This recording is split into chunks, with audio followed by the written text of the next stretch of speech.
Mr. President, I actually just want to pick up from right there where you just heard the breaking news. The Constitutional Court has finally ruled on this particular matter about your predecessor and whether or not he can make a turn to return to Parliament. Let's first speak about your reaction to the news.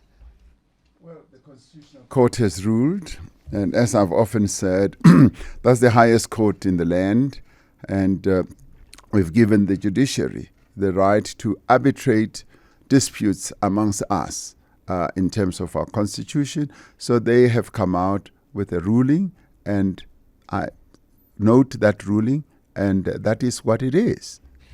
Noting the ruling is what you actually did in December. I again go back to conversations you had with journalists ahead of the formal launch of the Umkhonto weSizwe Party. I asked you, former presidents are saying A, B, C, D, E. You said you'd note it. And look at where it's led to the ANC and where you are today.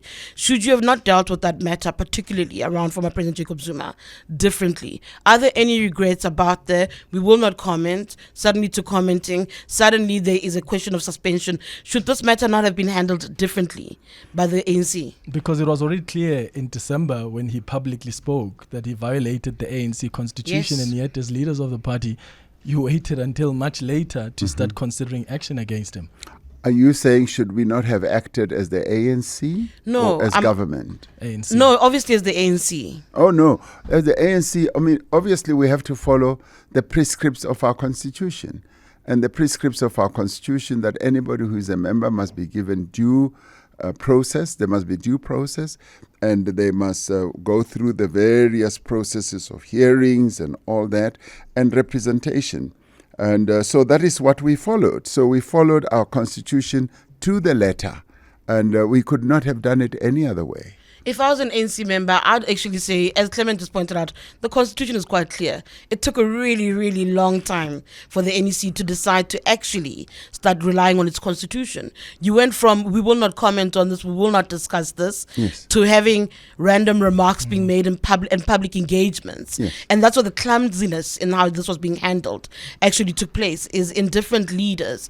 In your Secretary General defending the actions of the ANC over the years in the name of an individual.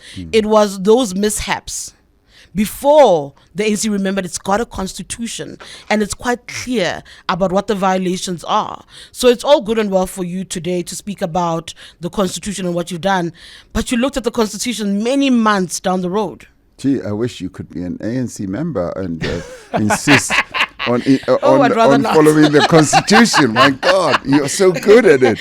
No. No. In the end, I mean, we followed the Constitution, and we took the decisions that we took at the time. And some decisions, sometimes, you'll find that maybe you should have taken a different decision. You should have done things incorrectly. But it is what it is. We took the decision to put him through a disciplinary process. And that is what we have done. And what we should really be found guilty for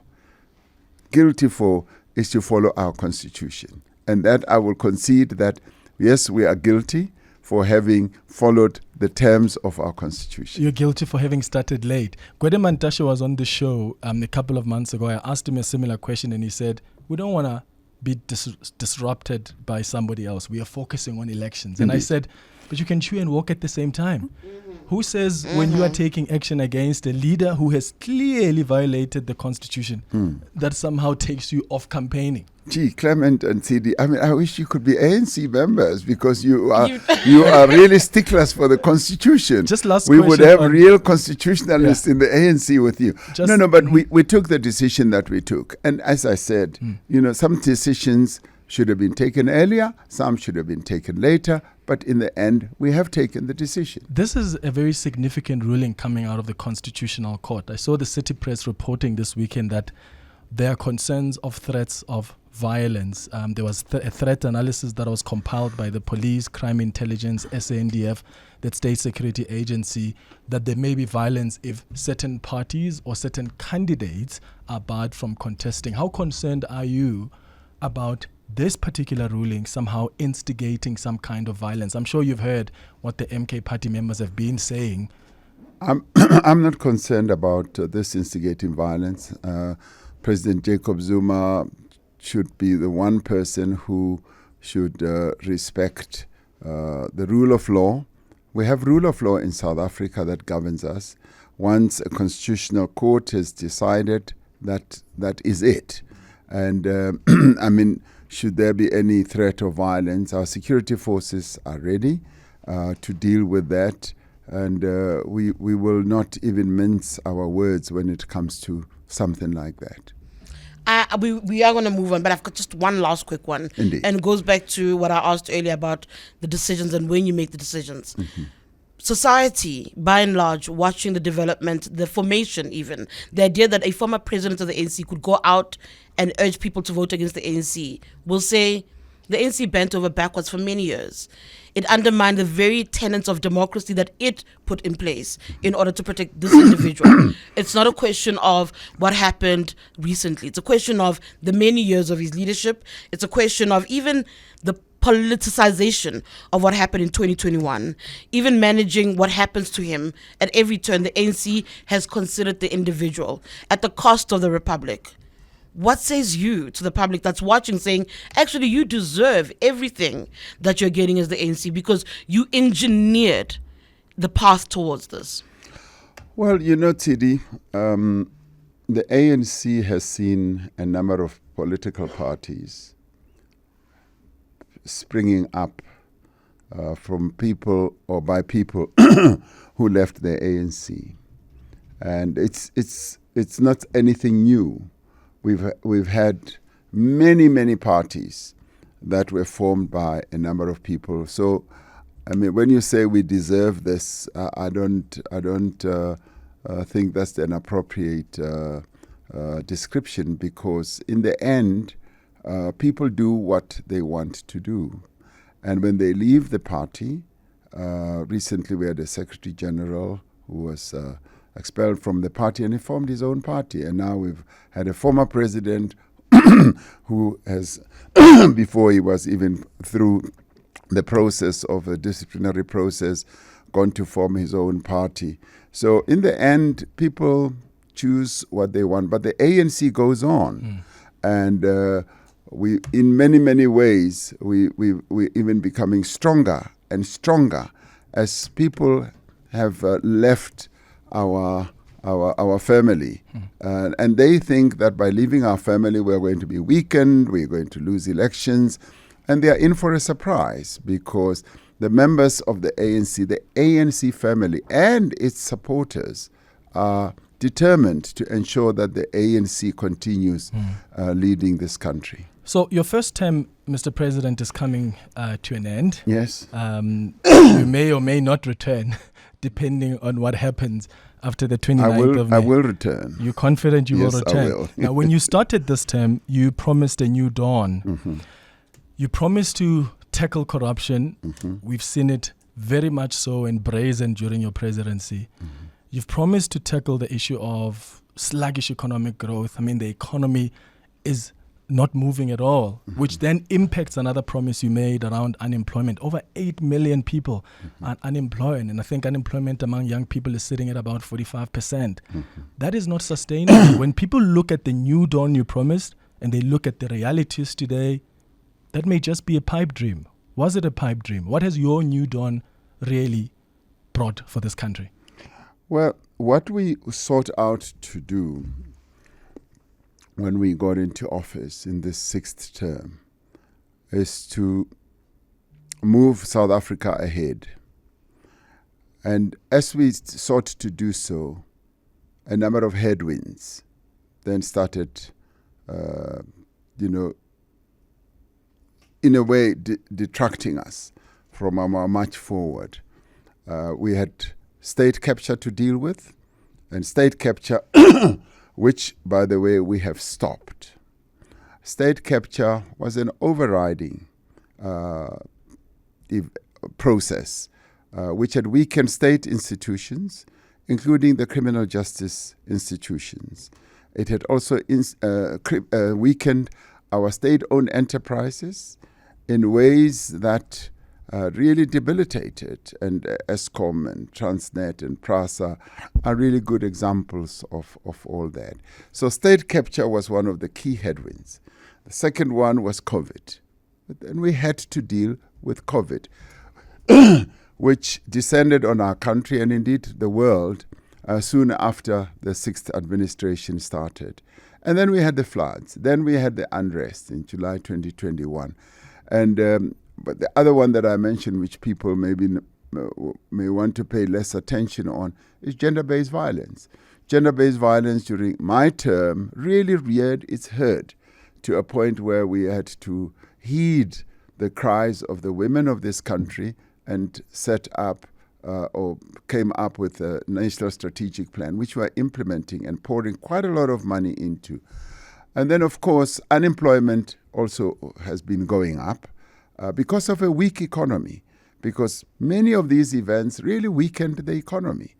During COVID, we lost 2 million jobs, and that really took our economy to the doldrums. It's now gone back to pre-COVID levels. Had we not had COVID, and had we not had all these calamities, it is thought that our economy would have grown by about 3%, which would have been admirably higher than what we have had over quite a number of years. And now, we now are looking at the prospects, or better still, before I go into that. And then we had many other challenges. Challenges, yes, of corruption. Corruption raised its ugly head, particularly during the COVID period, and it was there for everyone to see. But the question should be, have we done anything to deal with all these challenges? And my answer is yes. We have done a lot of things during this term of government to deal with all the given challenges that faced us. For instance, state capture. We stopped state capture. One of those institutions that was really captured was the SARS. We repositioned SARS.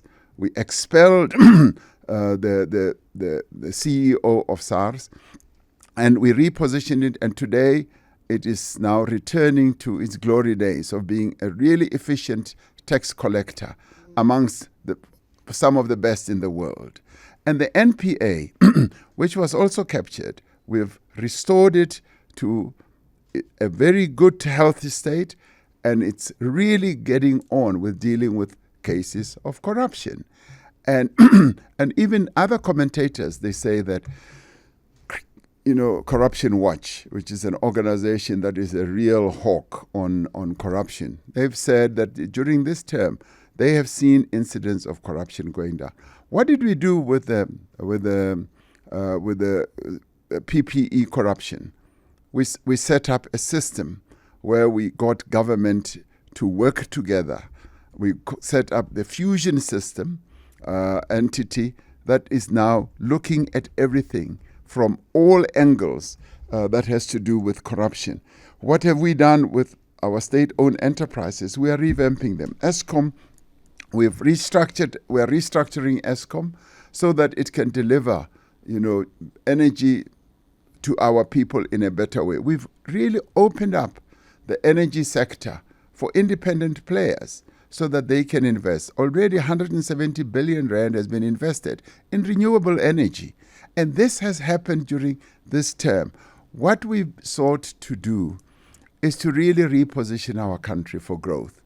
We were, in a way, diverted and detracted from what we wanted to achieve by all these challenges that we face. Gender-based violence, we've strengthened the laws to actually make sure that the victims of gender-based violence are properly treated in our country.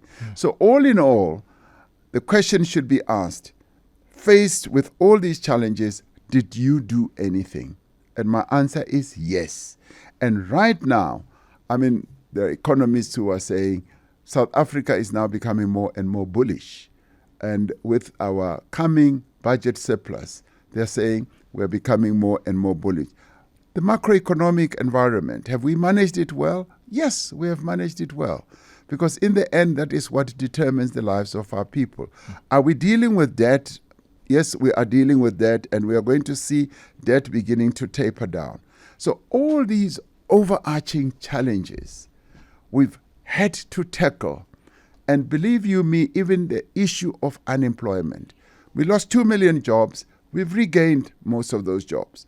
And we haven't had a situation in South Africa where almost 2 million, more than a million, let me just bring it down, more than 1 million jobs were created in a period of, say, 3 years.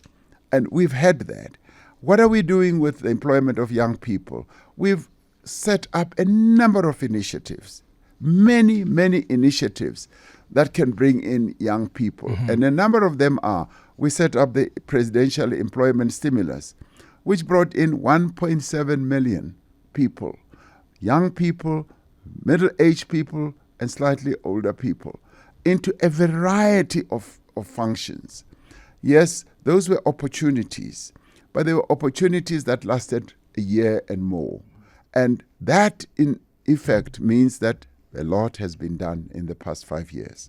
There's a lot that you've said there, Mr. President. I'd really like to pick at many of those things. Yes. But I'm going to try to stick to one for now, because I do realize that time is ticking away quite furiously. Oh, yes. When you came in, Yes. you made a ton of promises, but part of what you've done over the years is create. You've spoken about the presidential youth stimulus program. Yes. You've had an infrastructure program within the presidency. Yes. You've had, I think you had a corruption. It was a corruption entity that you brought into advisory, the presidency. Yes, Advisory. You've had a lot of these that you've launched within the presidency, all of which suggest that you don't trust the government that works with you, that you don't trust the government that serves alongside you, works with you to serve the nation. Some argue that it actually shows a lack of trust in statecraft on your part, and they blame it on how you learned to become president, who you shadowed as deputy president. But ultimately, there is a question where you don't seem to trust them. You've created parallel structures, and to some disregard, disempowered some of the DGs and some of the departments. Okay. You know, the governing party took a decision that we need a strong center. And the presidency is the center of government. And by so saying, we said we are going to initiate a number of interventions that are meant to benefit the people of South Africa. And you say in the course we have weakened institutions. We have strengthened institutions. We've strengthened the NPA. We have strengthened SARS. We're strengthening also a number of even entities like ESCOM. We're strengthening them and saying the board must run all these. And it's not a lack of trust in the government. It's actually the government through the presidency leading. But more importantly, I introduced the district development model. The district development model means that we are bringing an intergovernmental sort of involvement in government so that all government departments should work together. And it is the presidency that is the glue that holds all together and that enables them to work together. And believe you me, when it comes to intergovernmental working together, the presidency is the president is the one that has the authority and the wherewithal to pull all these together and also to empower them. And I have empowered my ministers, I have empowered various departments in the government to do their work. And that is why we need a strong presidency that is going to take initiatives and drive development. You know, when people talk about government, they always talk about the president. They often don't talk about this one and that one. They say, the president, you should do this wherever I go. Oh, the buck stops with you. The buck stops with me, and therefore then I must be that buck that enables things to happen. But you must also understand statecraft. But hold on. But I do understand statecraft. But hold on. We do have voice notes coming in 0727021702 for your views. And I suppose to put your questions to the president as well. Clem? Let's start with these two WhatsApp voice notes. Well, hold on, Abel, Mr. President, can you just please put on your... I don't have my... Do you not? Okay. No, they Abel took them away. Abel. I mean, really. I mean, they took them away. They took them away from We'll me. arrange that for you. Okay, the president now has the headphones. Let's listen to the WhatsApps. Hi, Mr. President. This is Mwezi. I just want to know, where do we start and what's a realistic path towards solving our crippling youth unemployment rate? And what are your plans to grow our economy? Clement, I want to ask the president him to reflect on Palapala. Why did he not take the report on review so that he could clear him over the fact that he has questionable ethics on the Palapala matter? He must reflect on that. The second question is, Clement, why is he keep on borrowing so much? Since he came in the first term, from 64 to 75%, that's where the GDP is. How does he spend to repay this money? Or you won't expect my children to pay it? Costas. Thank you very much, Kustas. Thank you for the other WhatsApp as well, Mr. President. Plans around creating a strong economy and dealing with the issue of unemployment. I had that. And Kustas, yes, around the reflections on Palapala. Yes. On youth employment, I didn't get his name. We have gone on to implement a number of interventions. We brought in 800,000 young people into being assistants at schools, which has really been a boon for the schools and for education in our country. And we've set up a website which is called SA Youth Mobi, where young people flight their own CVs, and from that employers are able to see which young people they can employ. And we've been receiving really good reports from that a number of young people are able to get jobs. But at the same time, we've also set up the Youth Employment Service, where we've brought in a number of employers to bring in young people and to employ them. And that is growing. I initially thought it would be up to 1 million, but it has not reached those levels, but it continues to grow with the participation of a number of employers who are keen to bring in young people. And that is a focus on youth unemployment. Yeah. We've also started a process of training young people. The National Youth Service is one other important initiative that brings in young people who are trained by a number of departments in government, for instance, by the Defense Force and many others, by the Environmental Affairs and all that. So all these initiatives are aimed at creating jobs. In the end, jobs have to be created. The majority of our jobs are created by the private sector. What have we done in this term of office?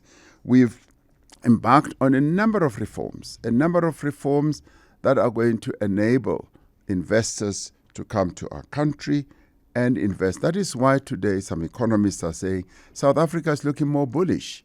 Bullish in the sense that, even from buying our bonds is beginning to turn the tide, and also investing. And that is precisely what we've set out to do, to make South Africa a conducive environment for employment.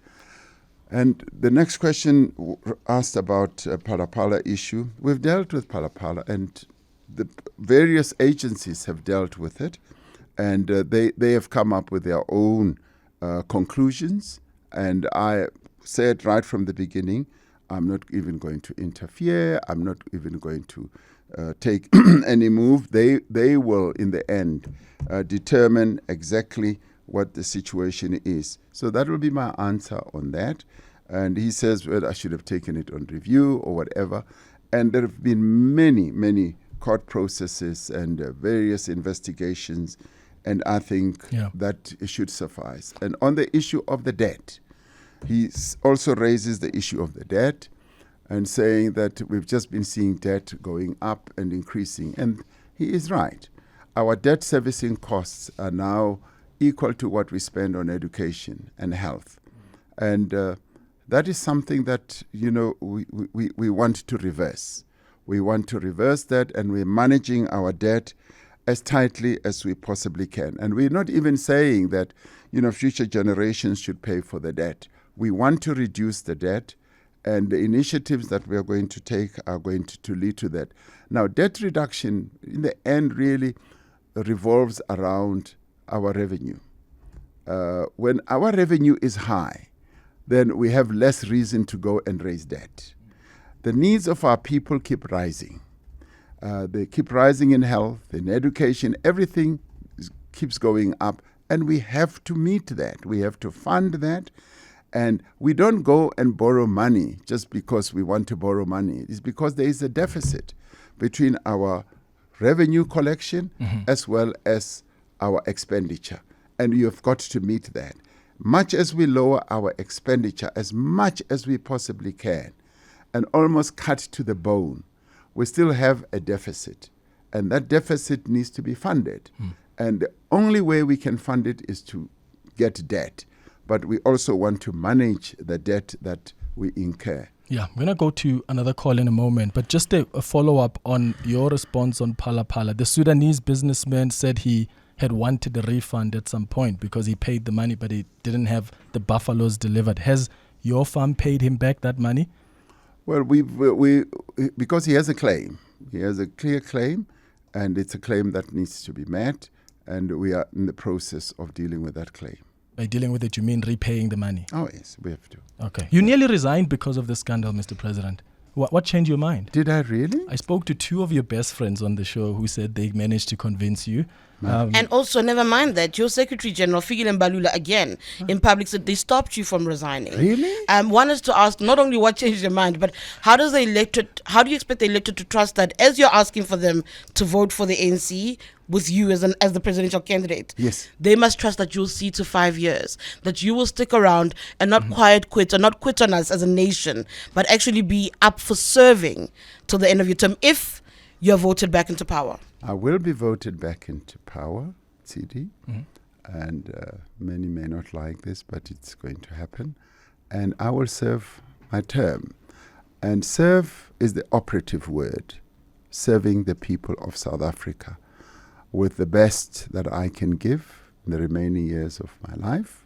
I'm 72 this year, and I will be prepared, willing, and able to serve the people of South Africa, because there's much that needs to be done to improve their lives. Join us. Let's walk the talk. This is 702.